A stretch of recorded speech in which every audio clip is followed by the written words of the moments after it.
চাঁপাইনবাবগঞ্জের গোমস্তাপুর বাঙ্গাবাড়ি সীমান্তে ২৮ জন নারী পুরুষকে পুশিনের চেষ্টা করেছে ভারতীয় সীমান্তরক্ষী বাহিনী বিএসএফ।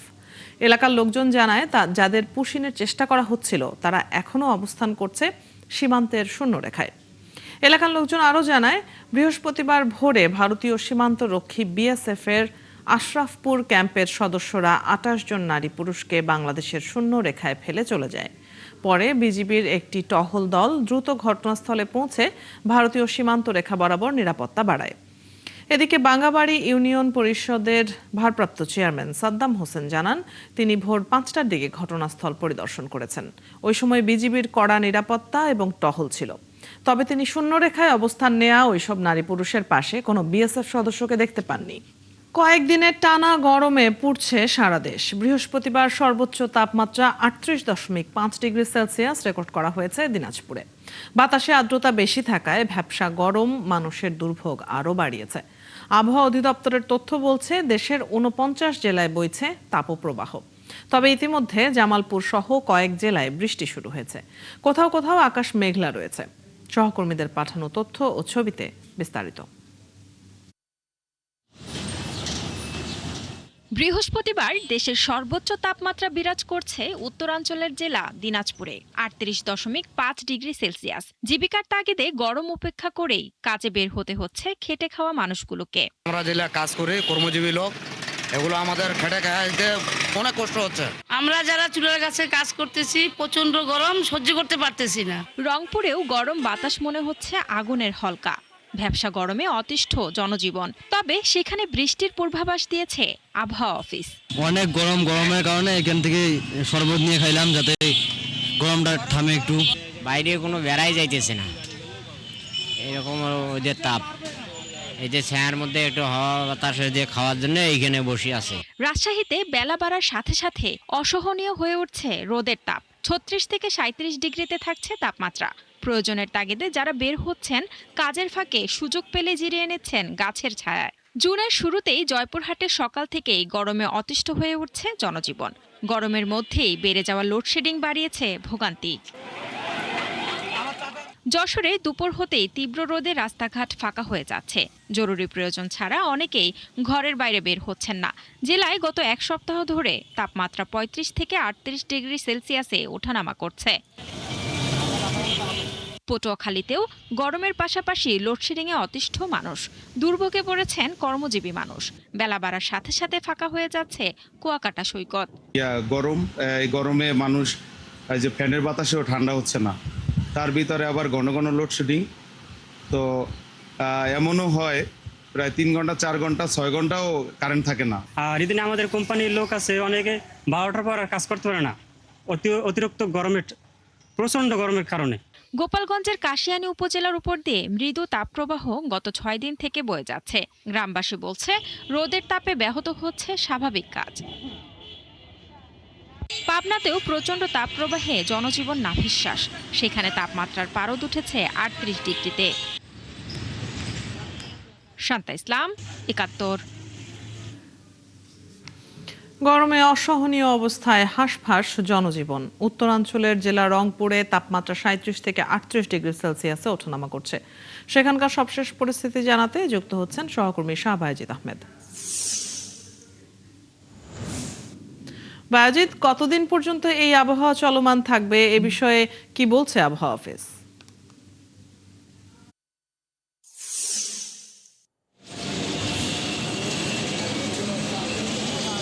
অদিতি, গরমের যে পরিস্থিতি তাতে একেবারেই নাজেহাল সাধারণ মানুষ। বিশেষ করে দিনের বেলা তীব্র রোদ এবং রাতের বেলা ভ্যাপসা গরম, এই দুটোতেই দিন এবং রাতে অসহ্য যন্ত্রণা ভোগ করছে রংপুরের মানুষ।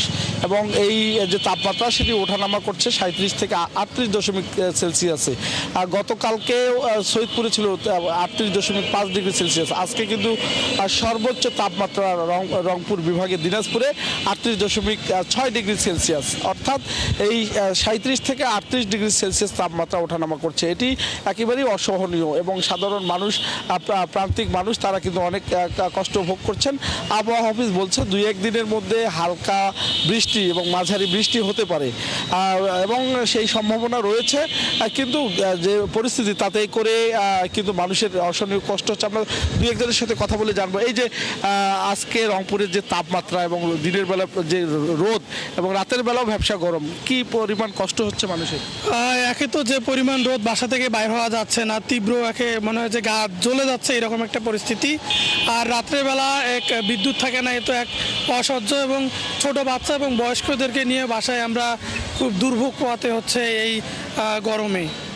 মানে কেমন গরম মনে হচ্ছে? ভাই গরমে মনে করেন যে টুটি ফাটিয়ে যাচ্ছে এমন একটা অবস্থা রাস্তায়। তার মানে এই গরমে যে সমস্যাটা, সবচেয়ে বড় সমস্যা হচ্ছে শিশু এবং বয়স্কদের। আর এই যে বিদ্যুতের দাম বাড়লো, কিন্তু এত গরম তো আল্লাহ প্রদত্ত জিনিস, কিন্তু আমরা তো বিদ্যুৎটা তো পাইতে পারি যদি টাকা দিয়ে কিনি। সেক্ষেত্রে দাম বাড়ার পর আমরা এই বিদ্যুৎটা আমাদের চাহিদা মতো পাচ্ছি না। দিনে রাতে মানে 10-12 বার বিদ্যুৎ যাচ্ছে, বাচ্চা বয়স্ক লোক নিয়ে একদম নাকাল অবস্থা। অদিতি শুনছিলেন সাধারণ মানুষের মিশ্র প্রতিক্রিয়া। তবে একটু জানিয়ে রাখি যে এই গরমেও কিন্তু চিকিৎসকরা পরামর্শ দিচ্ছেন যে বারবার পানি পান করা, বিশেষ করে শিশু এবং বয়স্কদের বেশি করে পানি পান করার পরামর্শ দিচ্ছেন, এবং পাশাপাশি তীব্র রোদ, যখন দুপুরে খাড়া রোদটা, এই খাড়া রোদে বের না হওয়ার পরামর্শ দিচ্ছেন চিকিৎসকরা। পাশাপাশি এই যে ডায়রিয়া সহ নানান রোগে যে আক্রান্ত হচ্ছে, দ্রুত হাসপাতালে চিকিৎসা নিতে বলছেন তারা। আর এই গরম, রাতের বেলা যে গরম, সেটিও বলছেন যে এই গরমে বেশি করে রাতের বেলা পানি পান করা এবং গরমের বাইরে থাকার জন্য তারা পরামর্শ দিচ্ছেন। তো এই রংপুরের পরিস্থিতি, হাসপাতালগুলোতেও কিন্তু বিভিন্ন রোগে ভর্তি হয়ে তারা ভর্তি হচ্ছেন। বিশেষ করে এই সংখ্যার মধ্যে নারী এবং শিশু রোগী বেশি, বিশেষ করে ডায়রিয়া, এবং চিকিৎসকরা বলছেন যে তারা চিকিৎসা দিচ্ছেন এবং জরুরি পরিস্থিতিতে তারা সেটি ট্যাকেল করার জন্য নার্স এবং যারা কর্মরত স্টাফরা রয়েছেন তাদের ছুটি বাতিল করেছেন। তো বাজিদ, আপনার কাছ থেকে আমরা রংপুরের পরিস্থিতি জানছিলাম। সারা দেশেই গরমের তীব্রতায় মানুষের ভোগান্তির খবরাখবর আমরা জানছি। দর্শক, রংপুর থেকে সহকর্মী শাহবাজিদ আহমেদ যুক্ত ছিলেন এতক্ষণ। 8 দিন হাসপাতালে নবজাতক মৃত্যুর তদন্ত রিপোর্ট প্রসঙ্গে কথা বলছেন স্বাস্থ্যমন্ত্রী। আমরা সরাসরি শুনে নেব তার বক্তব্য। এখন আমরা কর্তৃপক্ষ এই প্রতিবেদন নিয়ে বসে বিদ্যমান আইনে যেই শাস্তি দেওয়া যায় আমরা সেটাই করবো ইনশাআল্লাহ। সেগুলি আমরা আইন দেখে আইনানুগ ব্যবস্থা নেব। কিন্তু মাননীয় মন্ত্রী, একটা বিষয় হলো অতীতে আমরা দেখেছি কোনো হাসপাতালে কোনো মৃত্যুর ঘটনা ঘটলে দেখা যায় যে রাতে থেকে আলামত নষ্ট করতে না পারে, সেই জন্য ওই হাসপাতালটার সিলগালা করা হয়। কিন্তু এখানে এরকম একটা মর্মান্তিক ঘটনা ঘটলো, 6টা বাচ্চা মারা গেল, সিলগালা করা হলো না, যার কারণে অনেক আলামত একটা কথা আপনাদেরকে বলি, আমরা যেই পোস্ট অপারেটিভ রুমটা নন ভেন্টিলেটেড, যেখানে অক্সিজেনের থেকে অনেক বেশি কার্বন ডাইঅক্সাইড, ওইটা আমরা সিলগালা করে রেখেছি। পুরা হাসপাতালে 200-র উপরে রুগী আছে। পুরা হাসপাতালটা অলনে ছাড়েন আমরা বন্ধ করতে পারি না। 1, 2 নম্বর, সেটা আইন বহির্ভূত একটা কাজ। আমরা আমাদের যেটা আইনে যা আছে আপনাদেরকে প্রমিনেন্টলি বলি, আইন যা বলেছে তদন্ত করতে হবে। তদন্ত কমিটির পরে আমরা বসে শাস্তির বিধান কি আছে সেটা আমরা নিশ্চিত করব। এখানে যে আমরা আগামী 2 দিন বন্ধ, রবিবারের ভিতরে আমরা সিদ্ধান্তে বলবো ইনশাআল্লাহ। আপনারা সন্ধ্যার মধ্যে জানতে পারবেন। আমি চ্যানেলে গেছি, আমরা মুস্তফা মল্লিক, যে জায়গায় ঘটনাটি ঘটেছে এটি হচ্ছে প্রধানমন্ত্রীর কার্যালয় থেকে 2 কিলোমিটারের মধ্যে, এবং আপনি যে জায়গায় বসে আছেন প্রশাসনিক কেন্দ্র সচিবালয় থেকে 1 কিলোমিটারের মধ্যে। আমার প্রশ্নটি হচ্ছে যে তাহলে পুখিয়া, বরগুনা, পটুয়াখালী এসব জায়গার অবস্থা তো বোঝাই যায়। এই রিপোর্ট পাওয়ার পরে আপনারা বেসরকারি হাসপাতালগুলো, এরই মধ্যে আপনাদের অনেকগুলো মানে বিভিন্ন নির্দেশনার মধ্যেই আছে, নজরদারির মধ্যে আছে, কোন নতুন করে নির্দেশনা দেবেন কি? আমাদের নির্দেশনা আপনারা জানেন, আগেও বলেছি, আমরা কন্টিনিউয়াসলি পরিদর্শনে আছি, বরং এই ঘটনার পরে উই আর মোর সিরিয়াস। আমরা আরো বেশিভাবে পরিদর্শনে রাখছি, তীক্ষ্ণ দৃষ্টিতে রাখতেছি। আমরা এর মধ্যে গত 3টি দিন আমরা জুম মিটিং করেছি সিভিল সার্জন, জেলা প্রশাসক, বিভাগীয় পরিচালক প্রত্যেকের সাথে, এবং এইসব ব্যাপারে কড়া নির্দেশ দিচ্ছি। দিন দিন আমাদের নির্দেশনা এবং ব্যবস্থাপনা কঠোর থেকে কঠোরতর হবে স্বাস্থ্যসেবাকে নিশ্চিত করার লক্ষ্যে। আপনাদের কাছে সেটা পরিলক্ষিত হবে ইনশাল্লাহ। মাননীয় মন্ত্রী, আমি বাংলা বিষয়ে কাজ করি, আমার নাম মহিবুল্লাহ মনির। তদন্ত প্রতিবেদনে সাধারণত আমরা দেখেছি যে তদন্তকারী কর্মকর্তা যারা থাকেন তারা একটা সুপারিশ করে, বেশ কিছু সুপারিশ নামা থাকে, কিন্তু আমরা এই প্রতিবেদনে কোনো ধরনের সুপারিশ দেখছি না। এটি কি যারা দায়ী তাদেরকে আড়াল করার কোনো প্রচেষ্টা কিনা? আমার মনে হয় আপনি আমাদের প্রতিবেদনটাকে পুরোপুরি শুনেন নাই। এখানে একটা লাইন কিন্তু আছে যে 6 জন নবজাতকের আকস্মিক মর্মান্তিক মৃত্যুর ঘটনায় উক্ত হাসপাতালে বর্ণিত সময় দায়িত্বরত চিকিৎসক না থাকা ও নার্স স্টাফ এবং সর্বোপরি হাসপাতাল কর্তৃপক্ষের দায়িত্বের অবহেলাজনিত বিষয়টি স্পষ্টভাবে প্রমাণিত হয়েছে। কি প্রমাণিত হয়েছে? ওই মৃত্যুর জন্য প্রমাণিত হয়েছে। কাজে ওইটার সাথে এটাকে রিলেট করলে you will get the conclusion. আর ওই কনক্লুশনের ভিত্তিতে বিদ্যমান আইনে এবং বিধানে হাসপাতাল মঞ্জুরি আমরা যে আইনে বিদ্যমান আইনে যে শাস্তি দেওয়া যায় সেই শাস্তির ব্যবস্থা আমরা ইনশাআল্লাহ করব। আরেকটা লাইন বলি, তদন্ত কমিটি মনে করে ভবিষ্যতে বেসরকারি হাসপাতালে নতুন লাইসেন্স প্রদানের ক্ষেত্রে সংশ্লিষ্ট হাসপাতাল পরিচালনায় ব্যবহৃত ভবন পরিদর্শনপূর্বক পরিবেশ অধিদপ্তরের পূর্বানুমতি গ্রহণ বাধ্যতামূলক হিসেবে শর্তারোপ করা প্রয়োজন, যেটা আগে বললেন, ওইটার জন্য আমরা ব্যবস্থা করেছি। একটা বিষয় আপনি বলছেন বিদ্যমান আইন, আমরা যতটুকু আইন জানি যে এটি প্রমাণিত হলে 5 বছর জেল, যাবজ্জীবন জেল কিংবা রেজিস্ট্রেশন বাতিলের সুযোগ আছে আপনাদের। প্রথমটা একেবারেই সঠিক না। আমাদের আইনে যে প্রমাণিত হলে জেল দিতে পারবো, জেল দেওয়ার মালিক তো আমরা না, ইট ইজ দ্য কোর্ট। ওইটার জন্য ফৌজদারি একটা মামলা হয়েছে, মৃত্যু ফৌজদারি একটা মামলা তদন্ত প্রতিবেদনে যেটি প্রমাণিত হয়েছে তাতে তাৎক্ষণিক স্বাস্থ্য মন্ত্রণালয়ের উচিত হচ্ছে এই হাসপাতালটি বন্ধ করে দেওয়া। এর জন্য আইন নতুন করে দেখার কিছু নেই। আমি সরি আপনাকে বলতে, এই ভিত্তিতে আমরা, আপনারা অনেক সময় খুব তীক্ষ্ণতা বুদ্ধির পরিচয় দেন, অনেক সময় আপনাদের প্রশ্নের উত্তরে প্রশ্ন করলে কর্তৃপক্ষ হুঁশিয়ার হয়ে যায়। আমি ওটা বলতে চাই না, তবে what you have done is the correct thing. আপনি যে প্রশ্নটা করেছেন উত্তরটা আমি দিব না আপনাদের আমাদের সবার স্বার্থে। মাননীয় মন্ত্রী, আমার নাম রাশেদ, আমি নিয়মিত কাজ করি। আমার দুইটা প্রশ্ন। একটা হচ্ছে যে আপনি এখানে বলছেন যে হত্যা, এই যে মৃত্যু ঘটেছে সেটার প্রকৃত কারণ জানা যাবে ময়নাতদন্তের মাধ্যমে।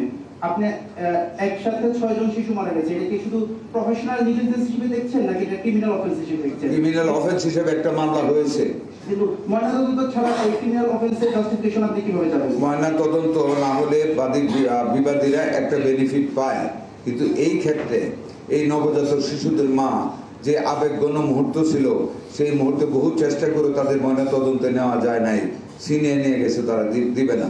বহু চেষ্টা করেছে সিআইডি, পুলিশ, তারা দেয় নাই। তবে এইটা যে ধরনের সেন্সিটিভ কেস, এটা একটা গোপন কেস না, রাতের অন্ধকারের মারা না, মৃত্যু না, রাতের অন্ধকারে ফাঁসি না, it is highly proven.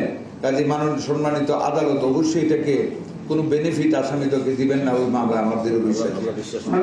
Second প্রশ্নটা হচ্ছে যে এই হাসপাতালের পারমিশন ছিল কিনা, ডিপিএসএস এর কোনো অনুমোদন ছিল কিনা, নাকি অবৈধভাবে তারপরে যেতে হচ্ছে? না, পারমিশন ছিল। এরকম হাসপাতাল কিভাবে পারমিশন পায়? এইরকম হাসপাতাল পায় না। হাসপাতাল পারমিশনের সময় ঠিকই ছিল। আমাদের কাছে রাজুকের একটা প্রতিবেদন আছে, তারা পরবর্তীতে এগুলো অনেক চেঞ্জ করেছে, যেটা রাজুক আরেকটা প্রতিবেদন দিয়েছে, ওটা রাজুক আরেকটা ব্যবস্থা গ্রহণ করবে আমার বিশ্বাস। মৃত্যু হয়েছে বলে সামনে এসেছে ঢাকা শহর থেকে শুরু করে এরকম অনেকগুলো হাসপাতাল যেগুলো তথাকথিত অনেক ভালো মানের হাসপাতাল আমরা বলে থাকি। এখন আপনারা কি সেই জায়গাগুলোতে বিষয়টা ক্লিয়ার করবেন কিনা? আমরা প্রত্যেকটা হাসপাতাল এদেরকে সামনে রেখে আমরা পরিদর্শন করব এবং এই ধরনের ঘটনা পেলে আমরা ওগুলি সংশোধন করার চেষ্টা করবো, না হলে বন্ধ করে দেবো। একটা কোশ্চেন লাস্ট, সেটা হচ্ছে আপনাদের স্বাস্থ্য অধিদপ্তরের হাসপাতাল পরিদর্শক রয়েছে যাদের নিয়মিত এসব হাসপাতালগুলো তদারকি করার কথা। এই তদারকিতে যারা ব্যর্থতার পরিচয় দিয়েছেন যে এত বড় একটা মানে হাসপাতাল, কিন্তু সেখানে বেকারি থেকে শুরু করে যেখানে নানান ধরনের অব্যবস্থাপনা, এগুলিকে যারা পেট্রোনাইজ করেছে, এখানে নিঃসন্দেহে স্বাস্থ্য অধিদপ্তরের অনেক কর্মকর্তা। দেখুন, এখানে শুধু আমরা দায়ী না, শুধু আমরা জড়িত না। যেমন বেকারির কথা বলেছেন, বেকারির পারমিশন দিয়েছে বিএসটিআই, পারমিশন দিয়েছে পরিবেশ। হ্যাঁ, এখানে অনেকগুলি জিনিস জড়িত আছে। আসলে আমরা তো ততটুকু ডেভেলপড এখনো হই নাই, এটা আপনাদের স্বীকার করতে হবে।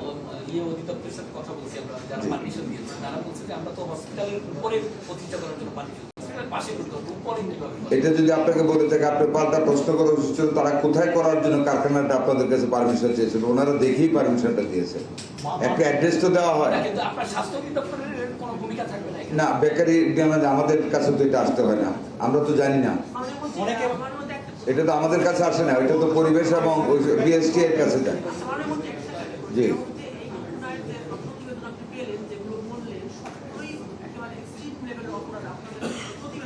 জি সেক্ষেত্রে আপনাদের আসলে ব্যবস্থাটা এমন হবে কিনা যে পরবর্তীতে কোনো হাসপাতাল কর্তৃপক্ষ এই ধরনের অব্যবস্থাপনার সাহস না পায়, না করে কি আমার দৃঢ় বিশ্বাস আমরা যে কঠিনভাবে এটা নিয়ে অগ্রসর হচ্ছি, যে তড়িৎ গতিতে যাচ্ছি, আপনাদেরও সহযোগিতা আছে। আমার দৃঢ় বিশ্বাস পরবর্তীতে আমরা যেই কার্যক্রম গ্রহণ করতে যাচ্ছি, যেভাবে প্রত্যেকটা হাসপাতাল পরিদর্শনের জন্য আমরা চিন্তা ভাবনা করে মানে স্থির করেছি, আমাদের সচিব সাহেব, ডিজি সাহেব, আমি, প্রতিমন্ত্রী, আমরা সবাই যেভাবে আমাদের পরিদর্শন কার্যক্রম সাজাচ্ছি আর যে আইনানুগ ব্যবস্থা গ্রহণ করতে যাচ্ছি, আমার দৃঢ় বিশ্বাস এই ধরনের সাহস আর কেউ পাবে না। এরকম বদ্ধ করে শিশু বা মানুষ রাখার সাহস আর কেউ পাবে বলে আমি বিশ্বাস করি না।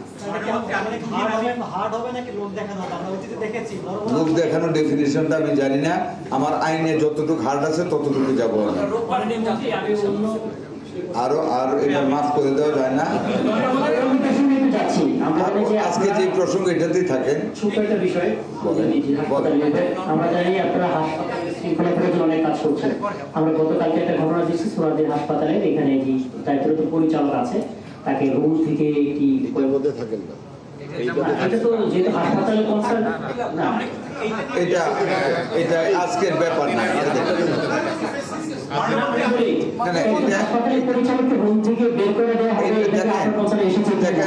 হলের হোস্টেলে মারামারি হয়, আমরা হলে দেখেছি মারামারি বাইরে বাইরে হয়, গ্রামে বাইরে বাইরে হয়।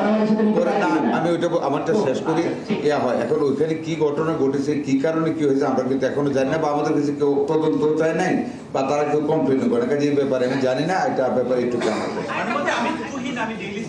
এবারে প্রতি বছর রিনিউয়াল হয় আপনাদের লাইসেন্স, এবং সেটা ইন্সপেকশন করেই লাইসেন্সটা রিনিউ হওয়ার কথা। তো আপনার একটা বেকারি হয়ে গেছে, সেটা তো রাতারাতি হয়নি। আপনার যে কাচের স্ট্রাকচার তৈরি হয়েছে ওই হসপিটালগুলোতে, সেটাও নিশ্চয়ই রাতারাতি তৈরি হয়নি। আপনারা বলেছেন ছোট ছোট রুম করেছে, তাহলে যারা ইন্সপেকশন করার কথা, নিজে এসেছেন যে দপ্তর বা যারা করার কথা, তাদের কি আপনারা কোনোভাবে দোষারোপ করবেন কিনা? দেখুন, আপনাকে একটা সত্য ঘটনা বলি, সত্য বলতে আমি কার্পণ্য করি না। 9 তলার উপরে বেকারি যারা পরিদর্শন করতে যায়, তারা একটু নিটনেস দেখে, যেটা বাস্তবতা, এটাকে মেনে সাংবাদিক মানে রিপোর্ট করে, যায় নিটনেস দেখে, রুগীর সেবা হচ্ছে দেখে, কোনো কমপ্লেন পাওয়া যায় না দেখে, হাসপাতালে লাইসেন্স রিনিউ করে দেয়। That is the reality. 9 তলায় যে বেকারি করছে, আমি এটা ওইখানে আমার একটা আত্মীয় থাকে, এটা আমাদের কোনো অফিসের জানার কথা না, বিকজ এটা beyond the sea, beyond side, out of side. আমার আত্মীয় বলেছে ওখানে একটা বেকারি আছে, দেন আমি আমার ডিজিকে নিয়ে বলছি চলেন যাই দেখি বেকারি আছে কিনা। তখন আমরা 8 তলায় গিয়ে খোঁজ পেলাম বেকারি এবং দাহ্য পদার্থে ভর্তি। একটা আগুন লাগবে যে মানুষ বাঁচবে এরকম কোনো অবস্থানই সেখানে নেই। কিন্তু পোস্ট অপারেটিভ রুম, এটা তো আপনার একেবারে মানে যদি 5টা ইস্যু দেখতে হয় কোনো হসপিটালে, নিশ্চয়ই পোস্ট অপারেটিভ রুমটা দেখার মধ্যে পড়ার কথা।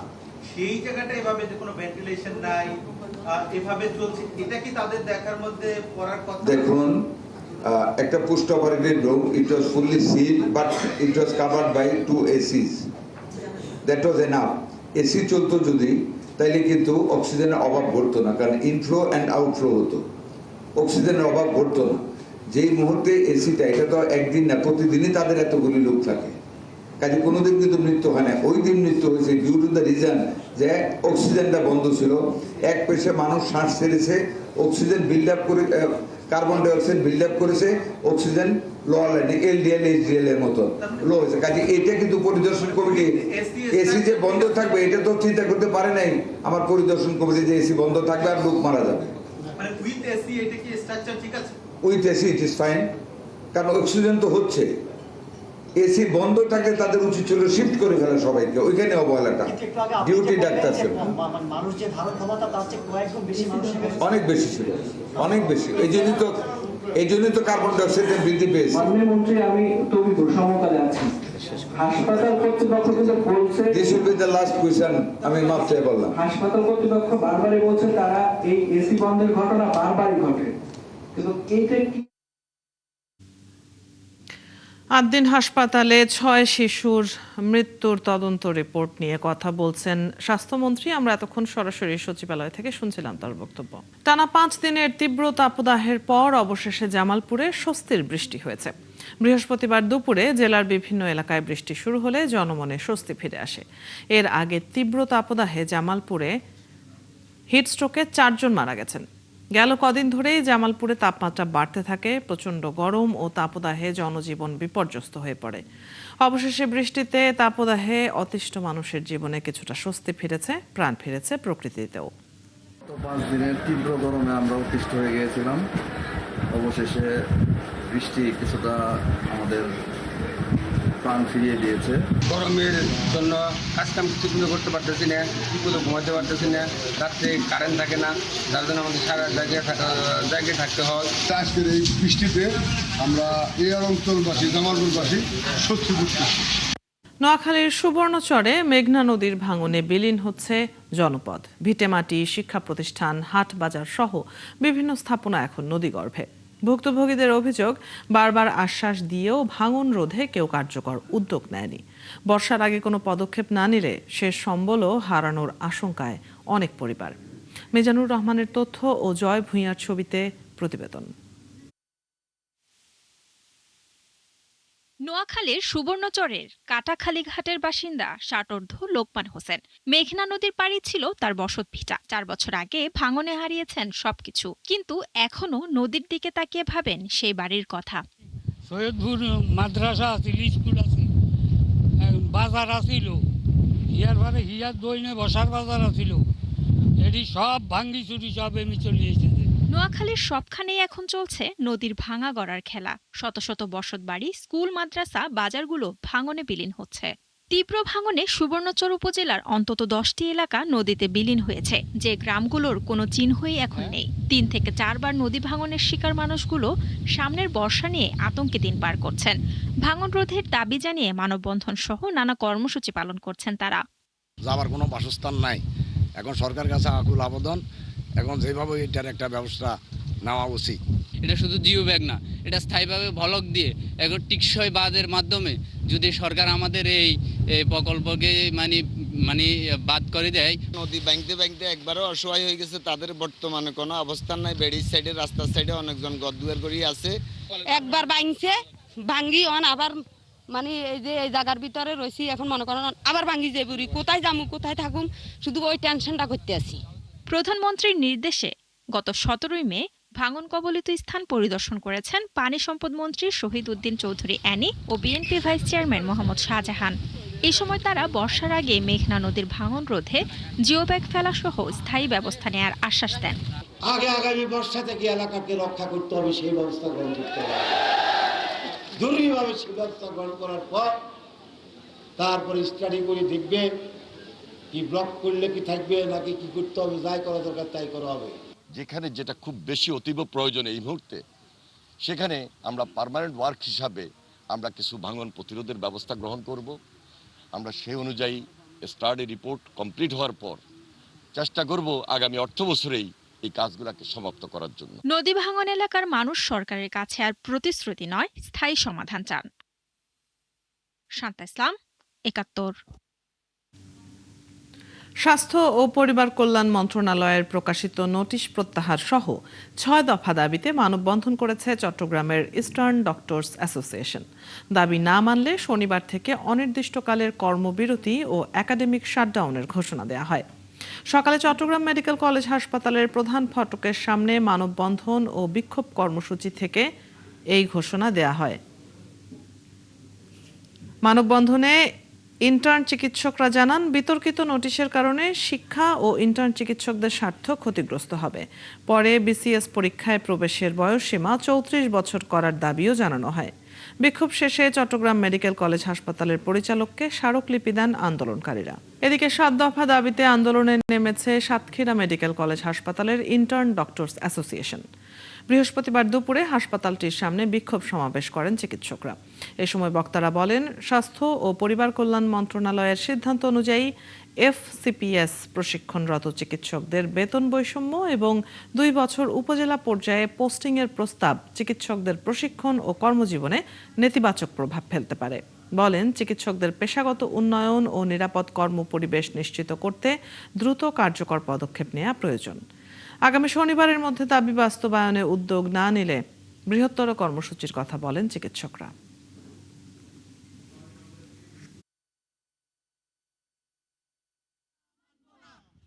বিসিএস এর জন্য তাদের সাথে কম্পিট করতে হচ্ছে যারা আমাদের থেকে 2 বছর আগে গ্রাজুয়েশন কমপ্লিট করছে। আমাদের ইন্টার্নশিপ আরো 1 বছর আছে। এই ক্ষেত্রে দেখা যায় বিসিএস এর বয়স সীমা পূর্ব নির্ধারিত যে 32 বছর, এই 32 বছর যদি আমাদের ক্ষেত্রে থাকে, এটা খুবই বেমানান হয়ে যাচ্ছে। নতুন নতুন মেডিকেল কলেজগুলো অনুমোদন দেওয়া, এটা আসলে আমি মনে করছি যে এটা আমাদের সরকারের উচিত এই মেডিকেল কলেজগুলোরই হচ্ছে মান উন্নয়ন করা। আমরা যে FCPS এক্সামটা দেই, এক্সামের ফি অবশ্যই কমাতে হবে এবং তারা আরো একটি জিনিস যেটা বলেছে যে তারা বর্তমানে মেধাভিত্তিকভাবে 1000 জনকে ভাতা দেবে। তো বাংলাদেশে এমন কোনো প্রফেশন নেই যে প্রফেশনে তারা বলবে যে না, আপনাকে কোনো ভাতা দেওয়া হবে না, আপনারা সরাসরি কাজ করে যাবেন। আমাদের ক্ষেত্রে এই জিনিসটা বারবার তারা আনছে। দীর্ঘদিন ধরে পরিত্যক্ত থাকা লালমনিরহাটের ঐতিহ্যবাহী মোগলহাট স্থলবন্দর পুনরায় চালুর উদ্যোগ নিয়েছে সরকার বলে জানিয়েছেন বাংলাদেশ স্থলবন্দর কর্তৃপক্ষের চেয়ারম্যান মোহাম্মদ মানজারুল মান্নান। সকালে মোগলহাট স্থলবন্দরের সম্ভাব্যতা যাচাই এলাকা পরিদর্শন শেষে একথা বলেন তিনি বলেন, বন্দরের অবকাঠামো, যোগাযোগ ব্যবস্থা এবং বাণিজ্যিক সম্ভাবনা যাচাইয়ে এটি প্রাথমিক পর্যায়ের পরিদর্শন। এ বিষয়ে সংশ্লিষ্ট মন্ত্রীর সঙ্গেও আলোচনা হয়েছে বলে জানান তিনি। এ সময় উপস্থিত ছিলেন লালমনিরহাটের জেলা প্রশাসক রাশিদুল হক প্রধান, জেলা পরিষদের প্রশাসক AKM মুমিনুল হক সহ সরকারের বিভিন্ন পর্যায়ের কর্মকর্তারা। পরে তারা বন্দরের বিভিন্ন স্থাপনা ও অবকাঠামো ঘুরে দেখেন। দেশের সামুদ্রিক বাণিজ্য বাড়াতে সমুদ্রগামী জাহাজের বহর বাড়াচ্ছে রাষ্ট্রায়ত্ত প্রতিষ্ঠান বাংলাদেশ শিপিং কর্পোরেশন BSC। আগামী 5 থেকে 6 মাসের মধ্যে নতুন 3টি জাহাজ বহরে যুক্ত করতে কাজ চলছে বলে জানিয়েছেন কর্মকর্তারা। তারা আরও জানান, বিদেশি জাহাজের উপর নির্ভরতা কমিয়ে 22টি জাহাজের বহর গড়ে তোলার পরিকল্পনা রয়েছে প্রতিষ্ঠানটির। প্রণবেশ চক্রবর্তীর প্রতিবেদন। দেশে দিন দিন বাড়ছে আমদানি রপ্তানি পণ্য ও জ্বালানি পরিবহনের চাহিদা, কিন্তু সেই অনুযায়ী সামুদ্রিক বাণিজ্য বাড়লেও জাতীয় পতাকাবাহী জাহাজের সংখ্যা এখনও পর্যাপ্ত নয়। আর তাই সমুদ্রগামী জাহাজের বহর সম্প্রসারণে কাজ শুরু করেছে দেশের রাষ্ট্রায়ত্ত প্রতিষ্ঠান বাংলাদেশ শিপিং কর্পোরেশন। গত বছরের শেষ ও এবছরের শুরুতে 936 কোটি টাকা খরচ করে 2টি নতুন বাল্ক ক্যারিয়ার জাহাজ যুক্ত হয়েছে BSC বহরে। জাহাজ দুটি থেকে এরই মধ্যে প্রতিষ্ঠানটি আয় করেছে 60 কোটি টাকা। আগামী 5 থেকে 6 মাসের মধ্যে আরও 3টি জাহাজ বহরে যুক্ত করার পরিকল্পনা নিয়েছে BSC। এর মধ্যে রয়েছে 2টি MR অর্থাৎ medium range product oil tanker এবং একটি বাল্ক ক্যারিয়ার। পাশাপাশি চায়না থেকে আরও নতুন জাহাজ সংগ্রহের চেষ্টা চলছে জানিয়েছেন কর্মকর্তারা।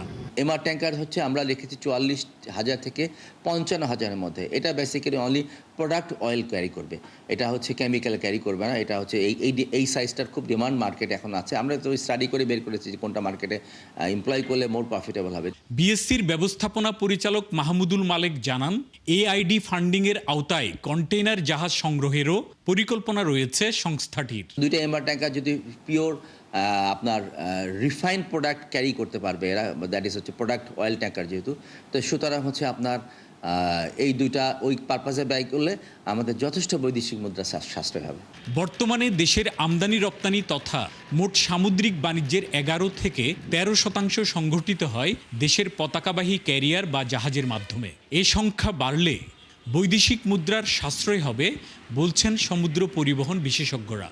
Billions of dollars. আমরা যদি ওই বাকিগুলি করতে যাই, আমাদের 400 থেকে 500 জাহাজ দরকার। তার মানে আমাদের এখন যে বর্তমান ফ্লিট আছে তার থেকে আরও 400-500। বিএসসি যদি 2টা-3টা কেন এবং কিনতেই থাকে, এটা ন্যাশনাল জন্য একটা অ্যাসেট, বিকজ অ্যাটলিস্ট ওই টাকাটা আপনার দেশের টাকাটা দেশে থাকবে। চলতি অর্থ বছরে বিএসসি প্রায় 800 কোটি টাকা আয় এবং 306 কোটি টাকা নিট মুনাফা করেছে। প্রণবেশ চক্রবর্তী, 71, চট্টগ্রাম। চলছে দেশযোগ। সরাসরি সংবাদ ও অনুষ্ঠান দেখতে চোখ রাখুন 71-এর ফেসবুক পেজে এবং সাবস্ক্রাইব করুন 71-এর ইউটিউব চ্যানেল। থাকুন 71-এর সাথে।